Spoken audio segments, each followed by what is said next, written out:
Hi friends, welcome to our channel. Brahmamudi serial next ఎపిసోడ్లో ఏం జరగబోతోందో ఈ వీడియోలో చూసి తెలుసుకుందాం. కావ్య నగలు తాకట్టు పెట్టారని తెలుసుకొని అందరి ముందు బయట పెట్టాలని చూస్తున్న రుద్రాని అసలేం జరిగింది అని తెలుసుకోవడానికి ఈ వీడియోని స్కిప్ చేయకుండా ఎండ్ వరకు చూసేయండి. రాజ్ కావ్యకి ఒక కవర్ని ఇస్తాడు. కావ్య ఆ కవర్ని తీసుకొని ఏంటి నా కోసం గిఫ్ట్ని కొన్నారా అని అంటుంది. అప్పుడు రాజ్ దాంట్లో ఏముందో నువ్వే చూడు అని అంటాడు. అప్పుడు కావ్య ఏంటండి ఎన్నడూ లేనిది మీరు నా కోసం గిఫ్ట్ తీసుకొచ్చారా అని అంటుంది. అప్పుడు రాజ్ నాకు తీసుకురావాలనిపించింది తీసుకొచ్చాను అని అంటాడు. అప్పుడు కావ్య దీంట్లో ఏముంది అని అంటుంది. అప్పుడు రాజ్ అందులో ఏముందో నువ్వే ఆ గిఫ్ట్ని ఓపెన్ చేసి చూసి తెలుసుకో అని అంటాడు. అప్పుడు కావ్య ఆ గిఫ్ట్ ప్యాకింగ్ని ఓపెన్ చేస్తూ ఉంటుంది. ఓపెన్ చేసి చూడగానే అందులో ఒక అమ్మాయి అబ్బాయి ఇద్దరు కలిసి ఉన్న బొమ్మ ఉంటుంది. అది చూసి కావ్య చాలా బాగుందండి, మీకు ఇంత మంచి టేస్ట్ ఉందని నాకు అసలు తెలియదే అని అంటుంది. అప్పుడు రాజ్ ఏంటి అని జోక్గా కావ్య మీదకి కొట్టడానికి వస్తాడు. అప్పుడు కావ్య అక్కడి నుంచి పరిగెత్తుకుంటూ బయటికి వచ్చేస్తుంది. రాహుల్ ఆఫీస్లో ఉన్న తన మనుషుల ద్వారా కనుక్కొని కావ్య నగలే తాకట్టు పెట్టి సీతారామయ్య హాస్పిటల్ బిల్లుని పే చేశారని తెలుసుకుంటాడు. ఈ విషయాన్ని ఎలాగైనా రుద్రాణికి చెప్పాలని రుద్రాణి కోసం వెతుకుతూ ఉంటాడు. అప్పుడే రుద్రాణి బయటికి వస్తుంది. అప్పుడు రాహుల్ ఇక్కడున్నావా మామ్, ఇట్రా అని వెంటనే రుద్రాణిని పక్కకి లాక్కొస్తాడు. అప్పుడు రుద్రాణి ఏంటిరా రాహుల్ అంత హడావిడిగా తీసుకొస్తున్నావేంటి, ఏదన్నా నిజం తెలిసిందా అని అంటుంది. అప్పుడు రాహుల్ అవును మామ్, ఈ నిజం నీకు తెలిస్తే షాక్ అయిపోతావు నువ్వు అని అంటాడు. అప్పుడు రుద్రాణి ఏంటిరా అంత పెద్ద నిజం అని అంటుంది. అప్పుడు రాహుల్ అప్పుడు తాతయ్య బెల్లని పే చేశారా అంటే ఆ కావ్యరాజులు ఇద్దరు మనకి ఏదో ఆడిటింగ్ అని అదని ఇదని చెప్పి కవర్ చేసి డిలే చేశారు గుర్తుందా అని అంటాడు. అప్పుడు రుద్రాణి అవునురా, దాని గురించి కూడా మనం మాట్లాడుకున్నాం కదా, అది వాళ్ళు కవర్ చేసినట్లుగానే అనిపిస్తోందని అని అంటుంది. అప్పుడు రాజ్ కవర్ చేసినట్లు కాదు మామ్, వాళ్ళు నిజంగానే అసలు నిజాన్ని అందరి ముందు దాచి కవర్ చేశారు, ఎవరికి ఈ నిజాన్ని తెలియకుండా కప్పెట్టేశారు అని అంటాడు. అప్పుడు రుద్రాణి ముందు అసలు మ్యాటర్ ఏంటో చెప్పురా రాహుల్ అని అంటుంది. అప్పుడు రాహుల్ ఆ 5 లక్షలు కూడా క్యాష్తో కట్టారు అని నేను నీకు చెప్పాను కదా మామ్, ఆ 5 లక్షల్ని ఎలా తీసుకొచ్చారంటే అపర్ణ ఆంటీ కావ్యకి నగలిచ్చింది కదా మామ్, ఆ నగల్ని తాకట్టు పెట్టి డబ్బులు తీసుకొచ్చి హాస్పిటల్ బిల్ని పే చేశారంట, నేనిప్పుడే తెలుసుకున్నాను అని అంటాడు. ఆ మాట వినగానే రుద్రాణి ఆశ్చర్యపోతుంది. మార్నింగ్ రాజు కావ్యలు ఇద్దరూ కూడా వాళ్ళు నగల గురించి అడగగానే టెన్షన్ పడ్డారు. అప్పుడు కూడా ఎలా కవర్ చేయాలా అనే ప్రయత్నించారు. ఇప్పుడు ఎందుకు అలా ప్రవర్తించారో నాకు అర్థమవుతుంది.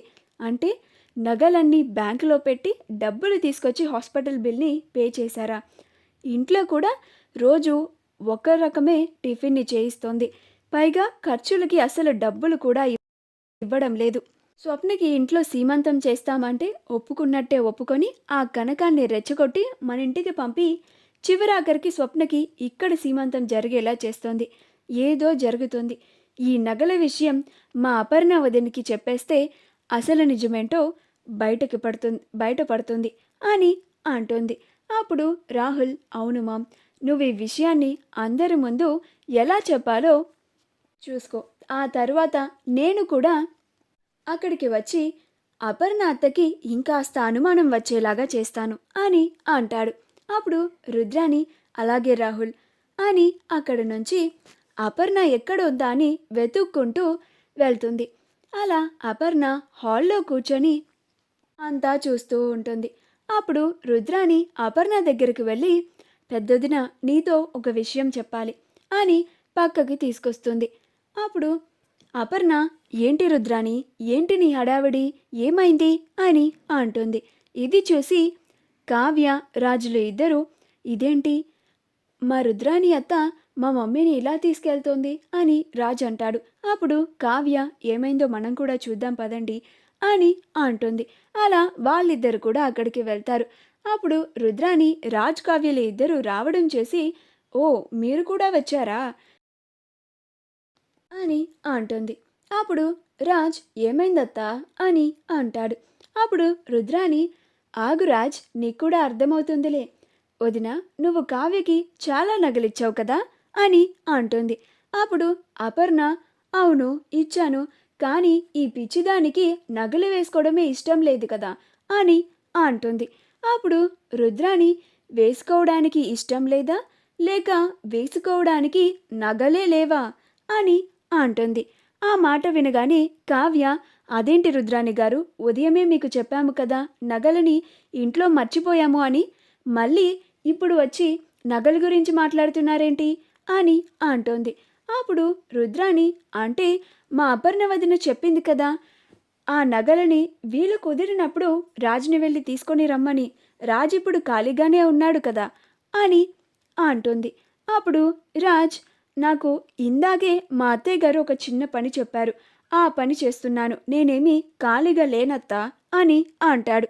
అప్పుడు రుద్రాని నిజంగానే పనుందా, లేకపోతే ఆ నగలు తీసుకురావడానికి కష్టమా అని అంటుంది. అప్పుడు అపర్ణ ఇప్పుడైనా ఏమైంది రుద్రాని, కావ్య తనకి నగలు వేసుకోకపోయినా బాగుంది అని తనకు అలానే ఇష్టమని చెప్పింది కదా, ఇందులో నీకు వచ్చిన బాధేంటి అని అంటుంది. అప్పుడు రుద్రాని నువ్వేం అనుకోను అంటే నాకు ఒక చిన్న డౌట్ వదినా, అడగమంటావా అని అంటుంది.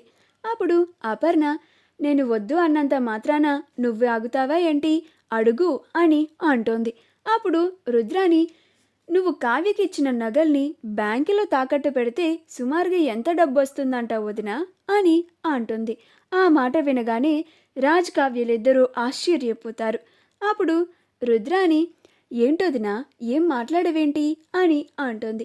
అప్పుడు అపర్ణ ఇప్పుడు నీకు ఆ డౌట్ ఎందుకు వచ్చింది రుద్రాని, అయినా నగల్ని బ్యాంకులో తాకట్టు పెట్టాల్సినంత అవసరం నా కొడుకు కోడలికి ఏం వస్తుంది, నీ బుర్రలో ఎందుకు అలాంటి దరిద్రపు ఆలోచన తట్టింది అని అంటుంది.